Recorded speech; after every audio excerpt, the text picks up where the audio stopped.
Salut à tous, je suis Ange Brice Nyaba, bienvenue sur ma chaîne Éduquer ses finances. Si vous êtes ici pour apprendre à épargner, gérer et investir votre argent, vous êtes au bon endroit.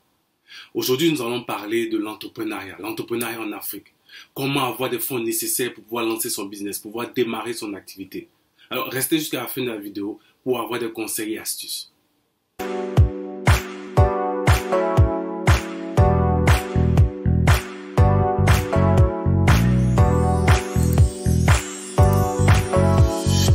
Comment avoir les fonds nécessaires pour lancer son activité, pour entreprendre, pour démarrer son business? C'est une problématique à laquelle beaucoup de personnes font face, particulièrement dans les pays africains. Alors dans cette vidéo, nous allons tenter de répondre à cette problématique. Il faut reconnaître que dans la plupart des pays africains, les salaires sont souvent très bas. Et comme on dit en Côte d'Ivoire, même Mouro, je n'ai pas pour dire je vais lancer une activité, pour dire que je vais lancer mon business. Alors, voici quelques conseils pour pouvoir vous constituer un capital qui vous permettra de lancer votre business même si vous n'êtes pas salarié. Premier conseil, gagner de l'argent. Oui, ça semble paradoxal.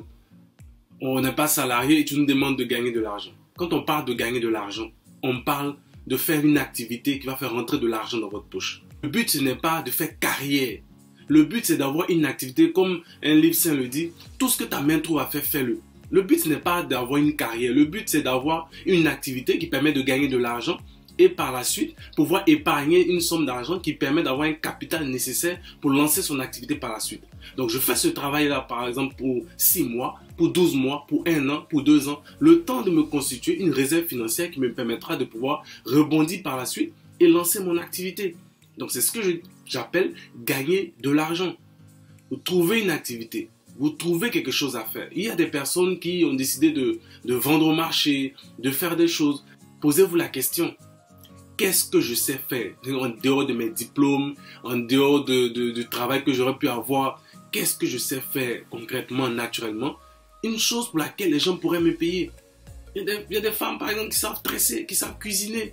Si tu es un homme, peut-être que tu sais parler en public, tu sais animer des cérémonies, tu sais animer un public, tu sais faire des choses.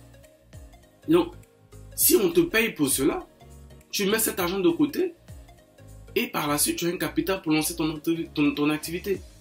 Donc, gagner de l'argent, soit en travaillant pour quelqu'un, donc une activité salariée, pas pour avoir une carrière, mais pour pouvoir épargner, soit lancer quelque chose ou faire une activité entrepreneuriale, pas forcément créer une entreprise, mais en faisant une activité à partir de nos talents, à partir de ce qu'on sait faire de manière naturelle, une capacité naturelle, pour pouvoir gagner de l'argent et prendre cet argent-là pour lancer l'activité, pour lancer le business qu'on veut faire.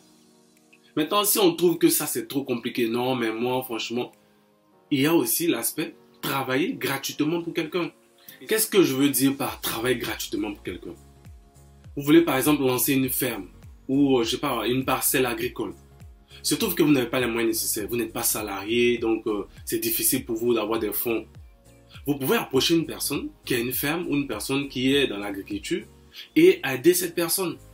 Et par la suite, en aidant cette personne, la personne pourra, on va dire, vous permettre de pouvoir avoir vous-même votre propre parcelle ou alors de pouvoir vous-même ouvrir votre ferme. Donc ce sont des choses qui arrivent, ce sont des choses très souvent qui se font. Là, je parle plus du contexte africain. Très souvent, ce sont des choses qui arrivent. On voit des personnes qui ont eu à aider d'autres personnes et par la suite, ces personnes-là, par reconnaissance, on les a aidées à lancer une activité ou à lancer un business. Maintenant, si vous ne voulez pas travailler gratuitement, vous pouvez aussi simplement travailler de façon payante pour la personne. Donc, c'est le même cas, et ça on le voit aussi dans le domaine du transport. Nous avons des personnes qui veulent se lancer dans le transport. Qu'est-ce qu'elles font? Elles vont être chauffeurs, et quand elles sont chauffeurs, elles remettent la recette au propriétaire, et au bout de 2 ans, 3 ans, la voiture leur revient. Ça aussi, c'est une technique, c'est un procédé qui se fait. Donc, la personne travaille pendant 2 ans, 3 ans, et au bout du terme, la personne, elle récupère la voiture et elle-même, elle commence à lancer son activité. Et pendant ce temps, le propriétaire a eu le temps de rentrer dans ses fonds et il a acheté d'autres voitures ou une autre voiture et il continue son activité aussi. Donc tout ça, ce sont des astuces, des conseils qui permettent de pouvoir, quand on n'est pas salarié, de pouvoir lancer son activité, de pouvoir trouver de l'argent et pouvoir lancer son business. Deuxième conseil, le love money. Donc, quand on entend love money, c'est, si on veut faire de manière littérale, on dira l'argent de l'amour. Mais dans un contexte entrepreneurial, c'est l'argent des proches, l'argent de la famille. Donc, vous avez une famille, vous avez des proches. Vous pouvez exposer votre projet entrepreneurial et approcher des membres de la famille, approcher des gens qui vous sont proches, des amis ou même des collègues qui vous sont proches. Vous leur expliquez votre projet entrepreneurial et vous leur demandez de participer, soit de vous faire un prêt, soit d'être actionnaire, ça dépend de comment vous voulez faire les choses. Et ces personnes-là, vous prenez de l'argent et vous vous engagez bien sûr à rembourser. Comme on dit, l'argent ça gâte beaucoup de choses. L'argent ça gâte l'amitié. L'argent ça crée des problèmes dans les familles. Donc vous posez votre projet, les gens vous donnent des fonds. Et lorsque vous prenez ces fonds, vous engagez aussi à rembourser. Ça peut être avec intérêt ou sans intérêt. Mais vous utilisez l'argent de vos proches, l'argent de votre famille, de vos amis, de vos collègues, des gens qui vous sont vraiment très proches, intimes, pour pouvoir monter votre business, pour pouvoir lancer votre projet. C'est une option. Troisième conseil, le crowdfunding. Quand on parle de crowdfunding, on parle de plateformes qui servent à financer des projets. Donc vous avez des personnes qui vont analyser votre projet, des personnes qui vont voir votre projet et qui vont se dire tiens, ça semble intéressant, on veut investir dans ce projet, on veut que ce projet-là se réalise.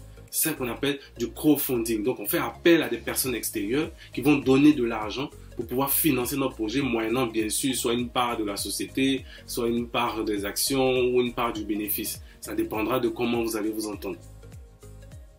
Le crowdfunding est une excellente option. Et en Afrique, vous avez des plateformes émergentes qui permettent de faire du crowdfunding.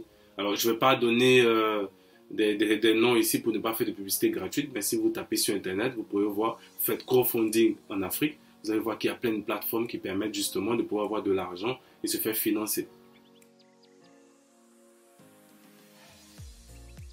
Autre conseil, les actions et subventions de l'État. C'est vrai, dans la plupart de nos pays africains, on dira toujours oui, mais au niveau de l'État, les choses ne bougent pas, ou bien oui, mais l'État ne fait pas grand-chose pour l'entrepreneuriat.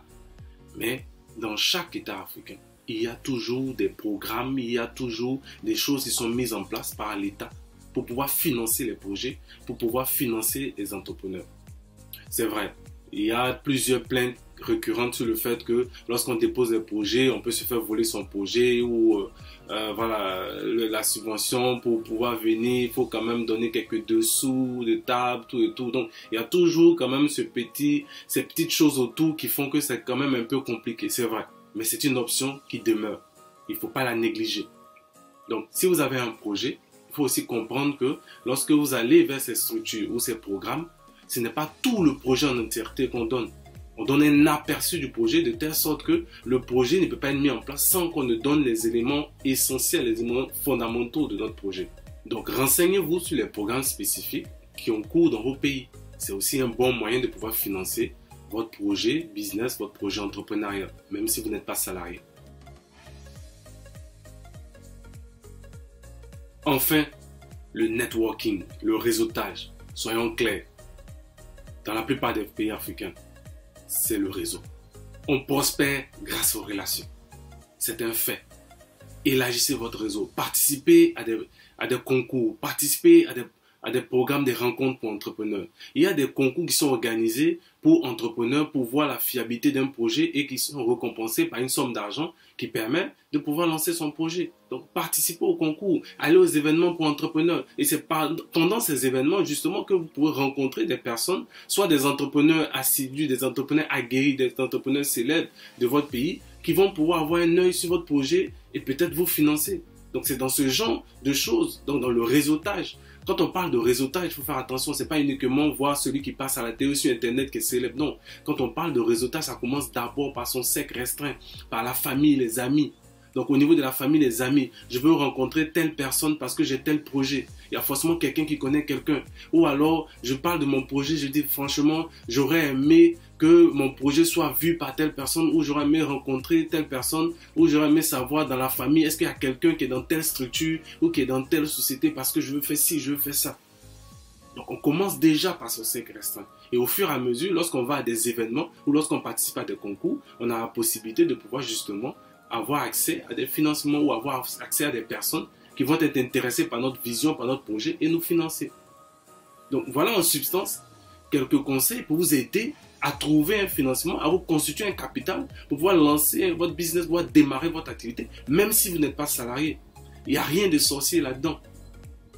À partir d'aujourd'hui, prenez votre vie financière en main. À partir d'aujourd'hui, élaborez une stratégie. Ayez une vision entrepreneuriale. Élaborez un plan d'action. Vous ne pouvez pas passer votre temps à dire « Ah oui, le système de financement est compliqué en Afrique. Ah oui, mais il n'y a personne pour nous aider. Ah non, mais je ne suis pas salarié. » Non. Quels sont vos objectifs? Quel est votre plan d'action? Voici plusieurs moyens que vous avez pour pouvoir financer votre projet même si vous n'êtes pas salarié. À vous d'en faire bon usage. Merci d'avoir regardé cette vidéo. J'espère que vous avez appris quelque chose. N'oubliez pas de vous abonner et à bientôt sur ma chaîne Éduquer ses finances.